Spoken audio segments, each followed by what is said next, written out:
শৈলাসে এলএম কালাম অর্জন করছে, ঢাকা ইউনিভার্সিটির প্রফেসর। দেখা গেছে যে এই শিক্ষার আলোনে আপনি দেখবেন বাংলাদেশে তো বুদ্ধিজীবী, যেটা বাংলাদেশও বুদ্ধিজীবী কয়, আমরা হুজুররা কেউ বুদ্ধিজীবী কয় না। অথচ আমরা হুজুররা, বাংলাদেশে এমন হুজুরও আছে এই বুদ্ধিজীবীরা 50 বছর পড়াইতে পারবো, ঠিক কিনা কয়? তারপরে হুজুররা বুদ্ধিজীবী করে, বুদ্ধিজীবী কয় কারে?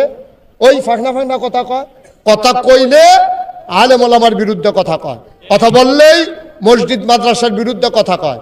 তারা কথা কয় যে ব্রাহ্মণবাড়িয়া শহরে এত মাদ্রাসা হইছে, পুরুষ মহিলা, তারপরে গিয়া ক্যাডেট মাদ্রাসা, কত জাতের মাদ্রাসা যে ব্রাহ্মণবাড়িয়া হইছে।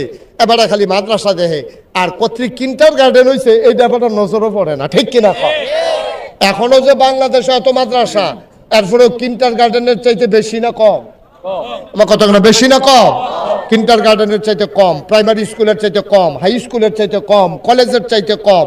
মাদ্রাসা এত হওয়ার পরেও, এত মাদ্রাসা হওয়ার পরেও দেখা গেছে যে স্কুল কলেজ কিন্টার গার্ডেন এগুলোর চাইতে মাদ্রাসার এই সংখ্যা কম। অথচ মাদ্রাসা হওয়া দরকার ছিল ঘরে ঘরে, মুসলমানের প্রতিটা ঘর মাদ্রাসা।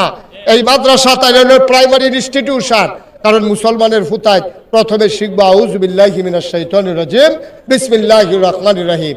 আর আমরা তারা মুসলমানের ফুতায় বিদেশ গেছে, কয়টা টেহার মুখ দেখছে, তারে নিয়ে কেজি স্কুলে ভর্তি করাইছে, নিয়ে আসে হাফ প্যান্ট পিন্ধাইছে, তার একটু এই শু ফিনছে, তারপরে গেছে শার্ট গাও দিয়া টাই দিয়া, তখন উফরে ফেরা আবার তালগি দিয়া দে, তার বউ গলার মধ্যে ফাঁসি ফেটে রয়েছে, টাই লাগাইছে তারে টাই।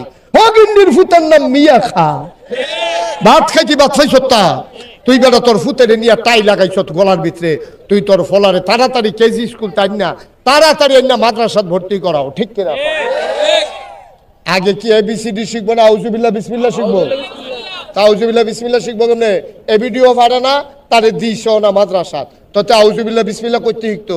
আমি যদি অহন শিখাই গোসলের কয় ফরজ কাটা কাটা জানেন, মুরব্বী কয়েকজনে হাত তুলতে পারবো, মাদ্রাসা নুরানি মাদ্রাসায় যেতেন রিফর হইতেন হাত তুলতে পারবো, আর অধিকাংশ ফলাফায় একটা হাত তুলতে পারতো না গোসলের কয় ফরজ, এতেন জানে না, কারণ এতেন কোথাও শিখায় নাই, ঠিক কিনা? জন্মের পরে নিয়ে ভর্তি করাইছে কেজি স্কুলও, কেজি স্কুলতে লয়ে গেছে হাই স্কুলও, হাই স্কুলতে লয়ে গেছে কলেজও, কলেজেতে লয়ে গেছে ইউনিভার্সিটির, ইউনিভার্সিটির পরে যা হয়েছে এই কথা ধর কইয়া লাভের নেই।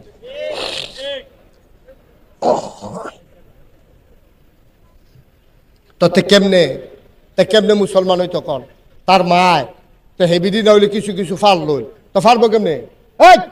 এ ভিডিও তো পারে না, এ ভিডিও তো গোসলের কয় ফরজ জানে না, বিয়ে হইছে বাচ্চা কাচ্চা হইছে, গোসলের কয় ফরজ যখন হইছে না। মা মন দিয়ে শুনে যান, গোসলের যে 3 ফরজ আমরা জানলেও অনেকে আদায় করতে পারি না।